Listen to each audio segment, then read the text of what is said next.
Hey guys, welcome to Agriculture IQ. Agriculture IQ में आपका स्वागत है। तो गाइस, यहाँ पर जनरल अवेयरनेस की क्लास आगे बढ़ाते हुए आज इंडियन पॉलिटी का पार्ट 2 है। अगर आपने पार्ट पहला नहीं देखा है तो ऊपर आप आई बटन में या फिर नीचे डिस्क्रिप्शन में देख सकते हैं। गाइस, अगर आपने डीडीए की भी क्लास अगर नहीं देखी है, डेडिकेटेड डीडीए का कोर्स जो चल रहा है, यहाँ पर एक थ्योरी पार्ट भी है, यहाँ पर टॉप 10 टॉप 500 क्वेश्चन सीरीज भी है, तो वो भी आप ऊपर आई बटन या फिर डिस्क्रिप्शन में देख सकते हैं। तो जैसे कि आपको पता है, जनरल अवेयरनेस बहुत इंपॉर्टेंट पार्ट है यहाँ पर डीडीए का पार्ट बी का, जिसमें कि वैसे तो बहुत कम क्वेश्चन यहाँ पर 10 या 11 क्वेश्चन आप देख सकते हैं जनरल अवेयरनेस के, पर वो 10-11 क्वेश्चन भी बहुत इंपॉर्टेंट यहाँ पर मेक एंड ब्रेक का काम कर सकता है। तो आपको उसको नेगलेक्ट बिल्कुल नहीं करना है। तो जनरल अवेयरनेस की क्लास आज शुरू करते हैं। तो यहाँ पर बिफोर वी बिगेन गाइज, यहाँ पर टेलीग्राम चैनल है, मेक श्योर आप मेरे को वहाँ पे फॉलो करें, एग्रीकल्चर आईक्यू ऑफिशियल, जिससे कि हर पीडीएफ और वीडियो का नोटिफिकेशन आपको मिल जाए। साथ ही साथ वहाँ पे क्वेरी रिलेटेड यहाँ पर मैं पोस्ट करते रहता हूँ, जो कि इंपॉर्टेंट है एग्रीकल्चर या फिर डीडीए के एग्जाम से रिलेटेड। तो आगे बढ़ते हैं यहाँ पर। तो पहले क्वेश्चन की बात करते हैं। यहाँ पर पूछा है, यहाँ पर Rajya Sabha enjoys more power than the Lok Sabha in the case of. Simply यहाँ पर पूछा है कि राज्यसभा को किस मामले में लोकसभा की तुलना में अधिक शक्ति प्राप्त है। तो वो कौन कौन से हैं देख लेते हैं यहाँ पर। पहला है यहाँ पर ऑप्शन आपका मनी बिल्स, दूसरा है नॉन मनी बिल्स, तीसरा है setting up of knew all India service, या फिर अमेंडमेंट ऑफ द कॉन्स्टिट्यूशन संशोधन। तो जो सही आंसर है राज्यसभा को किस मामले में लोकसभा की तुलना में अधिक शक्ति प्राप्त है, वो है यहाँ पर setting up of knew all India service. जो हम सेट करते हैं यहाँ ऑल इंडिया जो सर्विस है यहाँ पर, तो उसके तहत यहाँ पर राज्यसभा यहाँ पर अधिक यहाँ पर शक्ति है लोकसभा के तुलना में। आगे बढ़ते हैं यहाँ पर। आगे है question, the tenure of the Rajya Sabha is. Rajya Sabha का जो कार्यकाल है वो लगभग कितना है। तो आपके ऑप्शन है यहाँ पर 2 साल, 5 साल, 6 साल, या फिर ये परमानेंट है। तो जो सही आंसर है वो है यहाँ पर परमानेंट। परमानेंट। अगर यही बात अगर लोकसभा के लिए की जाती तो जो टेन्योर है वो है उनका 5 साल। 5 साल ये यहाँ पर टेन्योर है। आगे बढ़ते हैं नेक्स्ट क्वेश्चन में। नेक्स्ट क्वेश्चन है यहाँ पर, what is the term of a member of a Rajya Sabha. यहाँ पर सिंपली पूछा है राज्यसभा के सदस्य का कार्यकाल क्या होता है। दोनों अलग अलग क्वेश्चन है गाइस। यहाँ पर आपने देखा यहाँ पर टेन्योर, यहाँ पर राज्यसभा जो है यहाँ पर जो अपर हाउस कहते हैं, लोकसभा जो लोअर हाउस है, राज्यसभा का पहले क्वेश्चन में पूछा था कि यहाँ पर कितना टेन्योर है। यहाँ पे पूछा है कि राज्यसभा के मेंबर का यहाँ पर टर्म कितना है। तो आपके ऑप्शन है यहाँ पर 3 साल, 4 साल, 5 साल और यहाँ पर 6 साल। तो जो सही आंसर है वो यहाँ पर 6 साल, 6 ईयर यहाँ पर मेंबर जो राज्यसभा का मेंबर का जो कार्यकाल है वो यहाँ पर 6 साल है। आगे बढ़ते हैं यहाँ पर क्वेश्चन में। आगे यहाँ पर जो राज्यसभा है इज डिसॉल्व्ड आफ्टर, जो राज्यसभा के बाद भंग कर दिया जाता है, मतलब राज्यसभा क्या भंग हो सकती है या फिर कर भी दिया जाता है, तो कब किया जाता है। आपके ऑप्शन यहाँ पर 5 साल के बाद, हर 5 साल, हर 6 साल के बाद, या फिर सलाह प्राइम मिनिस्टर जो प्रधानमंत्री हमारे उनकी सलाह पे यहाँ पर डिसॉल्व होता है, या फिर नन ऑफ दीज। तो जो सही आंसर है वो यहाँ पर नन ऑफ दीज है। यहाँ पर ये डिसॉल्व नहीं होती है। आपको पता होगा यहाँ पर राज्यसभा कांट डिसॉल्व, तो राज्यसभा यहाँ पर डिसॉल्व नहीं होती, यानी कि नन ऑफ दिस इसका सही आंसर हो जाएगा। आगे बढ़ते हैं यहाँ पर। आगे है यहाँ पर question, the first mid term election for Lok Sabha was held in. तो यहाँ पर लोकसभा के लिए पहले मध्यावधि चुनाव हुए थे। तो यहाँ पर 1947 को यहाँ पर इंडिपेंडेंस हमें मिली थी, आपको पता होगा। और ये यहाँ पर पांचवा यहाँ पर इलेक्शन था, पांचवा इलेक्शन यहाँ पर मध्य, जो कि मार्च में हुआ था, मार्च 1971। तो 1971 इसका सही आंसर हो जाएगा। 62, 71, 77 या 80, 1971 इसका जो सही आंसर हो जाएगा, जिसमें कि यहाँ पर 27 स्टेट और यूनियन टेरिटरीज यहाँ पर भाग लिया था इन्होंने, जिसको कि प्रतिनिधि किया था यहाँ पर 518 कॉन्स्टिट्यूशनली। ये भी आपको याद रखना है। 1971 में यहाँ पर मध्य चुनाव हुए थे लोकसभा के पहले।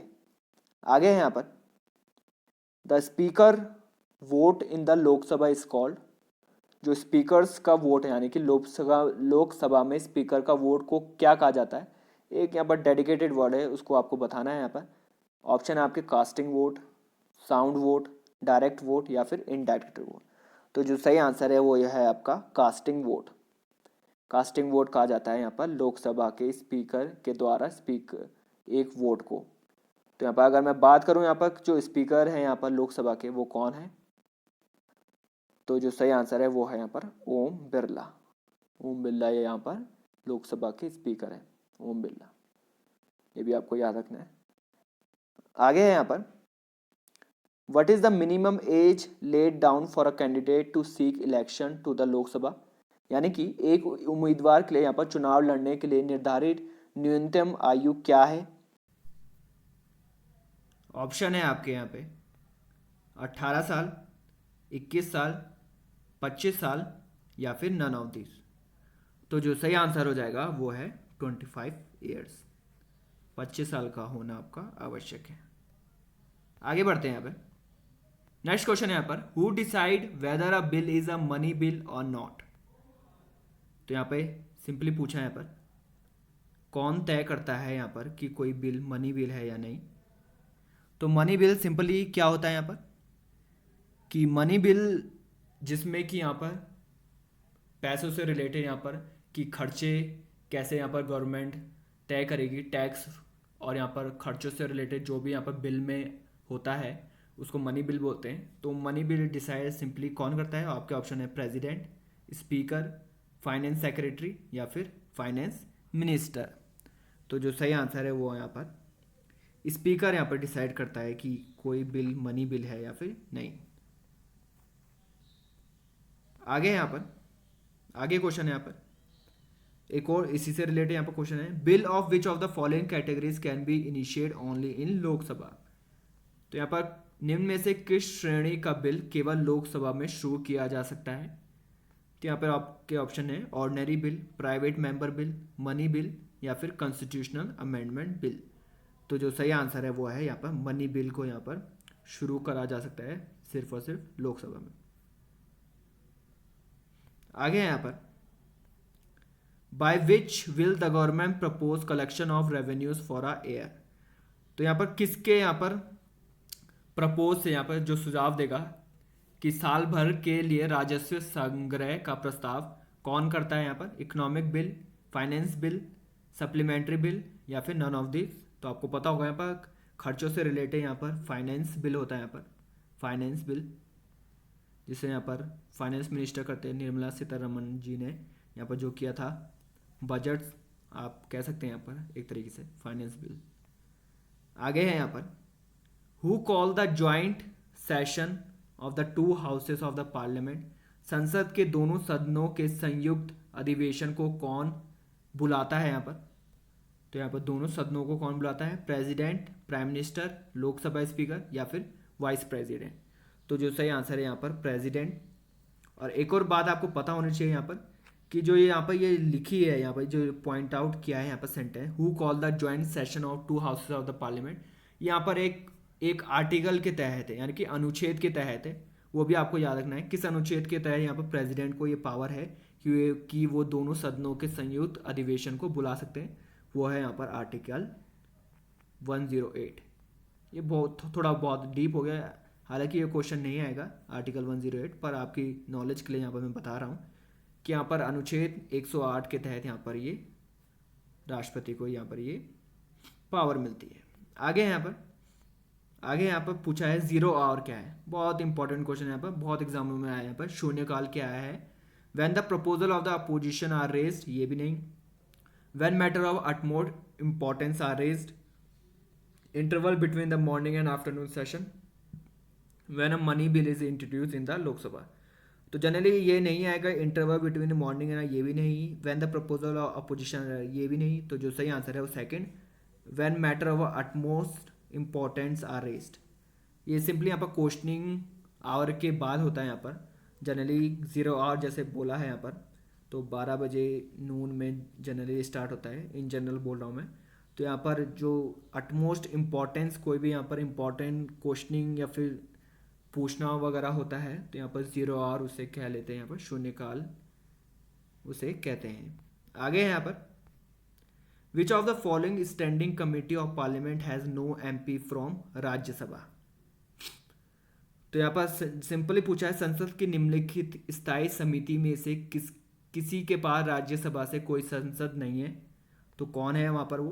Public account committee, committee on public undertaking, committee on government, या फिर अश्योरेंस एस्टिमेट कमेटी। ये सिंपली गाइस यहाँ पर ये जुड़ा है, ये थोड़ा गलत हो गया। कमेटी ऑन गवर्नमेंट अश्योरेंस यहाँ पर आएगा, ये थर्ड ऑप्शन है, और जो फोर्थ ऑप्शन है वो है एस्टिमेट कमेटी। तो सिंपली पूछा है यहाँ पर कि कौन सी कमेटी है यहाँ पर जिसमें कि कोई भी एमपी नहीं है राज्यसभा से। तो जो सही आंसर है वो है एस्टिमेट कमेटी। तो आपने बहुत सी कमेटी सुनी होगी, एस्टिमेट कमेटी आप पूछेंगे कि क्या होता है, मैं आपको बता देता हूँ।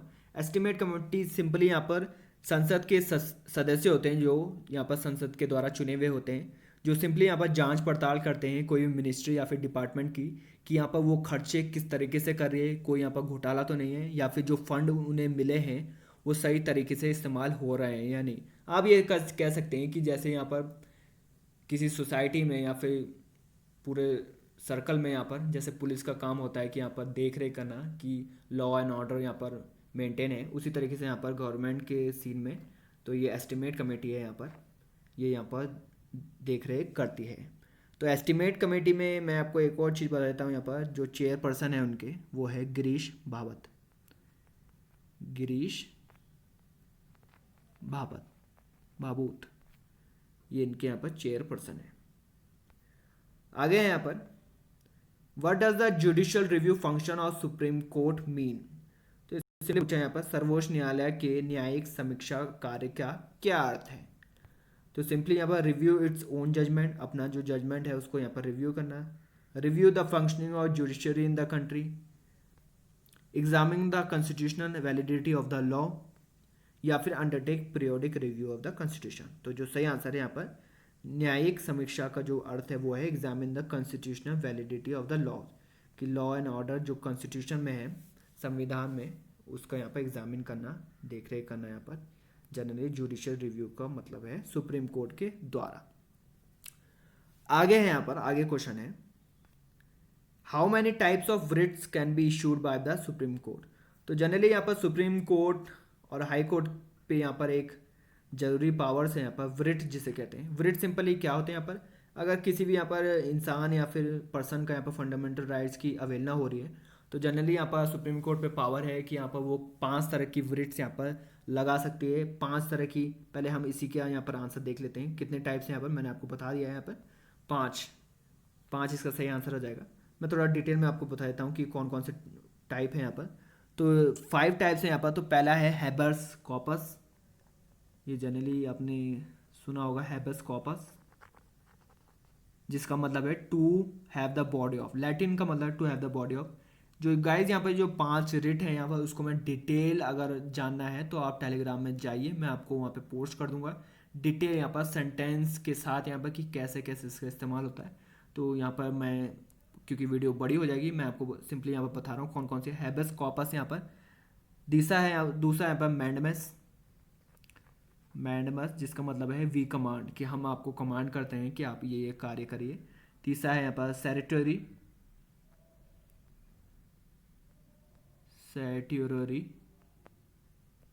चौथा है आपका प्रोहिबिशन, यहाँ पर सिंपली यहाँ पर प्रोहिबिशन मतलब आपको पता होगा यहाँ पर कि मना करना, फॉरबिड करना। पांचवा है आपका क्वा वारंटो,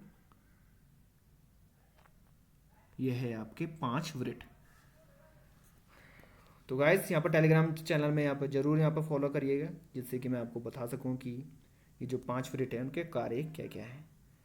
तो गाइज ये था आज का सेशन, आई होप आपको बहुत अच्छा लगा होगा। यहाँ पर पॉलिटी हमारी समाप्त होती है और यहाँ पर अब हम आगे जाएंगे यहाँ पर ज्योग्राफी में, और यहाँ पर मिसलेनियस क्वेश्चन का भी यहाँ पर सीरीज जल्द से जल्द आएगी। तो गाइज अगर आपने यहाँ तक देख लिया है तो आई एम श्योर आपको बहुत अच्छा लगा होगा। तो चैनल को सब्सक्राइब भी कर दीजिए और ज़्यादा से ज़्यादा शेयर करिए। Thanks for listening and have a